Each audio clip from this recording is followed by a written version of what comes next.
ini aman ya Bu ya? Aman. Saya juga tadi perjalanan ke sini aman ya Bu ya? Jauh ya Bu ya. Lumayan jauh. Ya pada kesempatan ini kita bertemu di sini. Kira-kira apa yang ingin Ibu lakukan pada pertemuan kita kali ini? Saya ingin berdiskusi nih dengan Ibu Rumi mengenai kompetensi inti pada coaching yang akan saya lakukan nanti. Seperti kita ketahui ya Bu Dini ya, ada 3 kompetensi inti dari coaching, yaitu present, mendengarkan aktif, dan juga mengajukan pertanyaan. Nggak akan muat. Nah, dari ketiga kompetensi inti ini kira-kira yang ingin Ibu Dini kembangkan kompetensi yang mana Bu Dini? Yang saya ingin kembangkan pada kompetensi inti ini, mungkin saya lebih ke mendengar aktif dulu. Saya kembangkan. Ingin mengembangkan kompetensi yang lebih spesifik, yaitu mendengar aktif dari observasi yang nanti akan Ibu lakukan ya? Iya. Bersama Pak Fitra. Iya, insya Allah. Jadi Bu, saya mau bertanya lagi nih sama Ibu, bagaimana kira-kira penilaian Ibu pribadi terhadap apa yang akan Ibu kembangkan? Kenapa saya ingin mengembangkan mendengar aktif? Karena dalam mendengarkan ini biasanya saya kurang konsentrasi. Saya kurang bisa mendengarkan cerita kawan karena mungkin saya lebih, kalau ada yang lain saya lebih fokus ke yang lain begitu. Jadi saya nggak bisa mendengarkan secara fokus pada kawan bicara saya. Jadi nanti dalam kegiatan observasi yang akan Ibu Dini lakukan, jangan lupa prinsip penting dari sebuah coaching itu adalah kemitraan, lalu proses kreatif, dan memaksimalkan potensi dari coaching. Dari Pak Fitra nanti yang akan Ibu kembangkan. Jadi Bu Dini bisa fokus terhadap ketiga prinsip coaching ini. Sudah siap mau melakukan coaching Bu Dini? Insya Allah Bu. Silahkan Bu, lanjutkan dengan Pak Fitra. Mana nih, ada yang mau diomongin nih dengan saya? Ada sih Bu, dan ya tujuan saya kesini menjumpai Ibu juga mau sedikit curhat lah gitu ya, tentang apa yang jadi beban pikiran saya selama ini gitu Bu. Apa Pak Fitra jadi beban itu? Ya ini sebenarnya terkait dengan masalah personal atau pribadi saya yang memang ada kaitannya juga Bu dengan urusan pekerjaan saya sebagai seorang guru di sekolah gitu. Jadi masalahnya tentang personal ya, dan tugas guru Fitra ya. Iya, silakan Pak Fitra, bisa ceritakan lebih rinci lagi. Yang pertama gini Bu ya, itu kan tahun ajaran baru ya, tahun ajaran baru di mana saya itu harus diberikan diberikan mengajar untuk mengajar di kelas 7 gitu ya. Dan kebetulan anak kandung saya itu di kelas 7 di sekolah yang saya mengajar gitu Bu, dan saya harus mengajar anak saya gitu ya. Dan yang kedua itu masalah ya sepertinya waktu ya Bu ya, waktu yang saya miliki itu untuk melaksanakan tugas saya itu agak ya mepet gitu, jadi saya seperti kekurangan waktu gitu Bu dalam menjalani aktivitas saya gitu. Itu ya Pak Fitra, jadi ada 2 masalah ini ya Pak Fitra ya. Masalah yang pertama masalah ngajar, rupanya yang kita ajar adalah anak kandung kita begitu ya. Yang kedua masalah penuhnya gitu. Nah sekarang menurut Pak Fitra nih, gimana sih supaya bisa Pak Fitra mengajar anak kandung Pak Fitra, kemudian tidak ada timbul hal-hal yang tidak diinginkan Ibu? Ya Bu, sebenarnya gini Bu ya, sebenarnya dari awal saya udah komitmen juga sih ya dari hati saya bahwa saya harus profesional Bu ya, sebagai seorang guru dan juga seorang ayah di rumah gitu Bu ya. Saya tidak mau mencampur adukan antara perasaan saya itu di pembelajaran yang saya jalankan. Tapi ya itu Bu ya, mungkin ada sedikit ini ya Bu ya, sedikit kekhawatiran sebenarnya Bu ya, kekhawatiran saya nantinya ketika proses pembelajaran berlangsung itu ya baik buruknya nanti juga akan disangkut sama saya Bu ya. Kalau anak saya nanti ketika dalam proses pembelajaran ini ya kakap agak bandel gitu, ya pasti nanti saya juga masa gurunya sendiri sih nggak bisa apa gitu kan. Tapi nanti terlebih lagi ketika ini Bu, ketika nanti mungkin anak saya udah saya bekali di rumah, besok mau belajar akan seperti ini, artinya anak saya itu sudah saya kasih modal awal gitu Bu ya, dari materi yang saya kasihkan. Tentu nanti di kelas dia mungkin akan bisa mengerjakan tugas yang saya berikan itu. Kecemburuan sosial nanti akan ada di antara teman-temannya. Terlebih nanti yang paling ujung proses pembelajaran itu kan ada evaluasi ya Bu ya. Nah di evaluasi itu yang saya agak sedikit pusing bagaimana caranya gitu. Gitu ya. Gitu Bu. Jadi menurut Pak Fitra nih, untuk menghindari kejahatan sosial, kemudian memberikan nilai yang nilainya itu tidak terlihat seperti kata orang prestasi atau dengan anak sendiri nanti dikasih nilai yang bagus gitu. Menurut Pak Fitra gimana? Menurut saya Bu, itu bisa saya akan melakukannya dengan seperti ini Bu ya.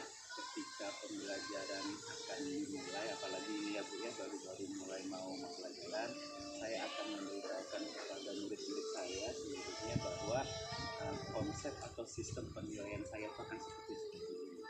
Seperti kalau kita itu ada rubrik penilaian gitu ya, kita jelaskan kepada anak bahwa jika seorang siswa itu sudah melakukan ini maka inilah nilainya, dalam istilahnya ada intervalnya seperti itu. Nah, jadi mungkin itu akan membuat ini ya, kecemburuan sosial tadi itu akan terminimalisir gitu ya, karena akan ada jelas gitu ya, kontrak awalnya itu jelas gitu. Itu menurut saya. Itu solusi pertama ya, berarti Pak Fitra baiknya memberikan dulu rubrik penilaian kepada semuanya, jadi tidak ada kecemburuan. Kenapa anak Pak Fitra ini nilainya bagus gitu kan? Kalau sudah ada rubrik udah jelas ya. Nah, ada nggak solusi yang lain? Kalau solusi yang lain mungkin saya juga akan berkoordinasi Bu dengan rekan guru lainnya yang mengajar di kelas anak saya tentunya, tentu juga ya akan inilah Bu, akan memberikan penanganan yang sesuai dengan ini ya, sesuai dengan ya, anggap aja lah itu bukan anak saya gitu kan, itu anak kita bersama gitu ya. Jadi di situ tuh anak saya jadi nggak akan merasa bahwa dia itu sekolah di sini tidak ada sangkut pautnya walaupun orang tua saya mengajar di sini, jadi tidak ya dalam tanda kutip tidak sok-sokan, tidak memanfaatkan nama orang tuanya gitu ya. Jadi koordinasi Bu atau kolaborasi dengan rekan kerja. Ada dua ya solusi Pak Fitra ya, pertama rubrik, kemudian memberikan berkoordinasi dengan kawan. Nah itu masalah yang pertama, tadi ada dua permasalahan Pak Fitra ya, benar sekali ya. Masalah saya ini. Iya, permasalahan kedua tadi kalau nggak salah tentang waktu ya. Itu bisa jelaskan Pak Fitra gimana masalah waktu itu secara prinsip? Ya, sebenarnya kalau waktu itu sebenarnya dalam 24 jam itu kalau saya rasa itu kayak nggak cukup gitu Bu. Kalau bisa tambahin gitu ya. Tetapi ya kita tinggal menjalankan aja Bu ya. Nah waktu ini dalam artian ya tadi masih ada kaitannya dengan ini Bu ya, dengan masalah yang pertama, karena ini masih di awal tahun pelajaran, semuanya harus dikesahkan, harus disegerakan, mulai dari ini Bu ya, mulai dari kita ya Bu ya, Bu ini tahu kan kita harus melengkapi perangkat pembelajaran, kita harus ya ini seperti kita lagi mengadakan apa Bu, pendidikan guru penggerak. Dan yang terbaru saya ini diberikan kepercayaan kepala sekolah untuk menulis ijazah dalam waktu 2 minggu gitu. Wah, luar biasa nih ya tugas Pak Fitra nih ya. Ini mungkin perdana Bu ya, karena tahun lalu itu agak longgar waktu diberikan gitu Bu dalam penulisan ijazah. Tapi kalau sekarang Bu, aduh ini 2 minggu ini ya semuanya harus selesai dalam 2 minggu ini. Ya, biasa Pak Fitra dikasih kepercayaan lebih dari kepala sekolah begitu ya. Aduh. Nah, dari masalah-masalah yang Pak Fitra sudah bahas tadi, ini yang kedua tadi masalahnya yang belum selesai nih ya, yang kita masalah kedua. Nah, menurut Pak Fitra gimana sih Pak Fitra bisa menyelesaikan atau solusi dari bagaimana bisa mengatur waktu ini dengan baik?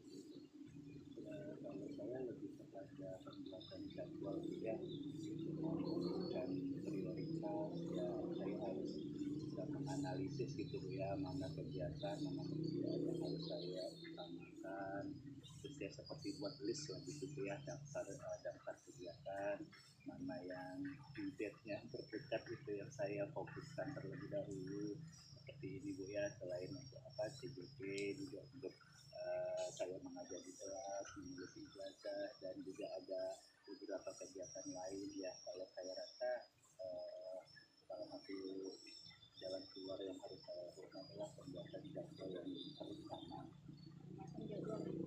Ya.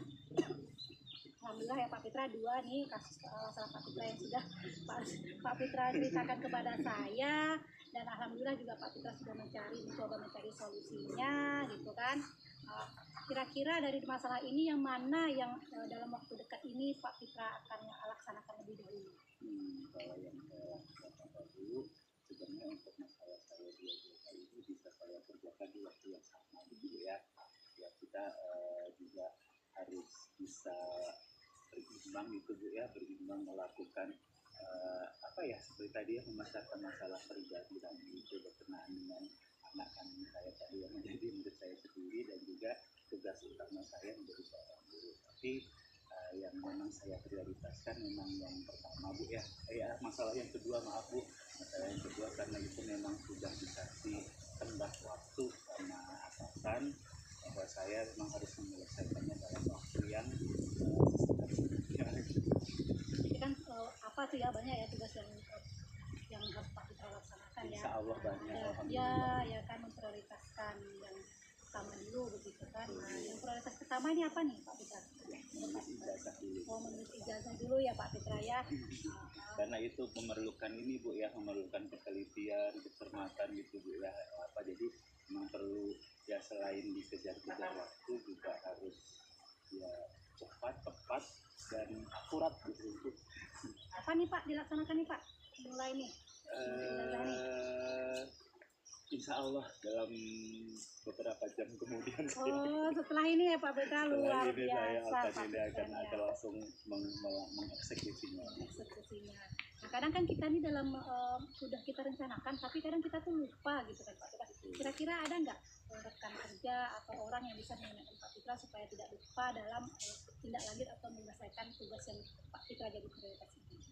Kalau orang itu untuk self reminder aja, kalau saya bilang untuk peringatan diri saya sendiri aja, dan sebenarnya kalau orang-orang yang terlibat untuk mengingatkan saya sebenarnya keluarga aja, karena mungkin ya dari keluarga itu mereka lebih tahu gitu ya mana yang harus dilakukan, bahkan ketika saya punya waktu untuk keluarga kapan untuk apa gitu. Kalau dari rekan kerja ada sih Bu, rekan kerja yang bisa ini ya, bisa mengingatkan saya untuk melakukan pekerjaan saya, temannya Pak Andi gitu ya. Beliau itu selalu mengingatkan, mewarning saya, ayo tugasnya gimana gitu kan, jangan lupa untuk ini, jangan lupa untuk itu. Pak Andi memang inilah memberikan motivasi pada saya gitu, dalam saya mengerjakan tugas saya.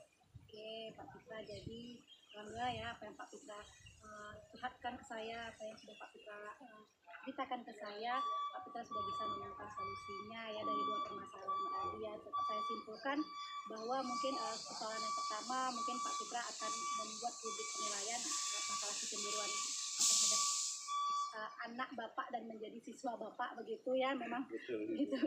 Memang itu menjadi apa ya, beban kita kalau kita punya anak di situ Pak Fitra ya. Kemudian yang kedua mungkin Pak Fitra akan berkoordinasi dengan rekan guru ya. Untuk persoalan yang kedua yaitu membagi waktu dengan tugas yang lumayan banyak, Pak Fitra bisa membuat prioritas atau list-list yang akan Pak Fitra kerjakan dan dibantu oleh diingatkan oleh keluarga dan ada rekan kerja seperti Pak Andi. Nah, mudah-mudahan apa yang Pak Fitra rencanakan ini bisa terlaksana dengan baik, secepatnya selesai semua ya Pak Fitra ya. Jadi Pak Fitra yang mau dibicarakan? Saya rasa itu aja Bu. Terima kasih atas waktu Ibu mendengarkan curhatan saya, dan jadi akhirnya saya bisa nih Bu lebih pede lagi Bu untuk melakukan step atau langkah ke depan. Kita semoga ya Pak Fitra dengan semua Pak Fitra. Ya udah Bu, kalau gitu saya permisi dulu Bu ya. Terima kasih atas waktunya Bu. Pak Fitra tadi ya. Iya Bu. Kira-kira apa saja yang sudah dilakukan pada saat coaching tadi? Saya dalam melakukan coaching tadi, rasa saya sudah melaksanakan mengikuti prinsip coaching Bu. Ada prinsip kemitraan, kemudian ada proses kreatif dan memaksimalkan potensi saya. Jadi kira-kira nih Bu Dini nih, apa kompetensi yang akan dilakukan, yang akan dikembangkan setelah Ibu tadi sudah melakukan coaching dengan Pak Fitra? Dari 3 kompetensi menurut Ibu sudah muncul semua tadi ya? Atau kira-kira ada lagi dari prinsip coaching yang mau Ibu kembangkan begitu Bu? Kalau kompetensi inti yang dari 3 itu, saya merasa sudah saya lakukan, tapi yang mungkin perlu lagi dikembangkan yaitu mungkin kalau mendengar aktif saya sudah mulai sudah bisa belajar konsentrasi ya Bu ya. Sesuai dengan yang ingin Ibu dinilai tadi ya? Iya di awal ya, Bu? benar, iya Bu. Justru yang saya lagi pengen lagi mengembangkan itu di kompetensi yang ketiga Bu, mengajukan pertanyaan berbobot begitu. Karena saya itu agak susah untuk mengatakan atau susah menemukan pertanyaan-pertanyaan yang berbobot. Berarti tadi dari kompetensi yang sudah Ibu kuasai, yang ingin saya nilai, justru ada muncul keinginan baru gitu ya Iya, Bu ya, benar, untuk Bu. mengembangkan dirinya. Oke, baik Bu. Selanjutnya nih Bu, saya ingin bertanya kepada Ibu, kira-kira nih Bu, kira-kira rencana Ibu untuk kedepannya apa Bu, untuk meningkatkan kemampuan Ibu dalam menciptakan pertanyaan berbobot? Mungkin salah satunya ya, saya akan mencari literatur mungkin melalui video karena lebih mudah rasanya saya belajar melalui video yang sudah ada gitu kan. Kemudian saya akan lebih berkolaborasi atau bertanya, berdiskusi dengan rekan-rekan atau bisa saja mungkin saya berdiskusi dengan kepala sekolah supaya saya bisa menciptakan atau menemukan pertanyaan-pertanyaan berbobot pada pelaksanaan coaching begitu. Sudah terbayang oleh Bu Dini ya apa yang mau dilakukan, bahkan sudah terbayang juga orang-orang yang akan dilibatkan dalam kegiatan itu. Iya, Luar Bu. biasa nih Bu Dini nih. Nah Bu Dini, selain tadi Ibu mau ajak rekan-rekan, kira-kira siapa lagi nih Bu yang akan Ibu libatkan ke depannya dalam peningkatan kompetensi ini? Yang jelas saya mungkin lebih membiasakan diri juga dalam coaching mungkin murid saya begitu Bu, murid saya atau mungkin saya bisa mengaplikasikan kepada kehidupan saya pribadi dan baik itu di rumah mungkin saya bisa melakukan menggali permasalahan dari anak saya sendiri gitu melalui coaching. Ya, tadi kan saya sudah ingatkan di awal sebelum Ibu melakukan observasi ya. Jadi hasil observasi saya pada hari ini akan saya masukkan ke dalam rubrik penilaian Ibu Dini ya. Kira-kira nih Bu Dini, dari proses yang sudah kita lakukan ini ya, apa yang Bu Dini dapatkan? Pertama saya luar biasa mendapat pengetahuan baru atau dari permasalahan teman saya begitu kan saya bisa kalau andainya masalah itu berada pada diri saya mungkin sudah bisa menyelesaikan permasalahan itu. Nah, yang kedua dari situ saya bisa mengasah potensi saya pada kegiatan coaching yang sudah saya lakukan. Betul sekali Bu, tadi saya sudah mengamati Ibu, sudah terlihat prinsip-prinsip coaching sudah Ibu lakukan dan juga Ibu sudah menggunakan alur tirta dalam kegiatan coaching bersama Pak Fitra tadi ya Bu. Ini sangat luar biasa menurut saya ya Bu. Mudah-mudahan apa yang Ibu harapkan ke depannya untuk peningkatan kompetensi Ibu tadi, untuk peningkatan pembuatan pertanyaan berbobot gitu ya. Mudah-mudahan dapat segera terrealisasi ya Bu. Dan Ibu juga tadi saya dapat simpulkan bahwa Ibu akan melibatkan murid bahkan ya yang akan coaching. Luar biasa Bu. Saya tunggu kabar baiknya, kita terus berkomunikasi, boleh ya Bu ya? Boleh Bu. Oke, terima kasih Bu Dini. Saya juga berterima kasih Bu Rumi. Oke, sampai jumpa lagi Bu Dini. Iya, terima kasih ya Bu Rumi. Oke, terima kasih.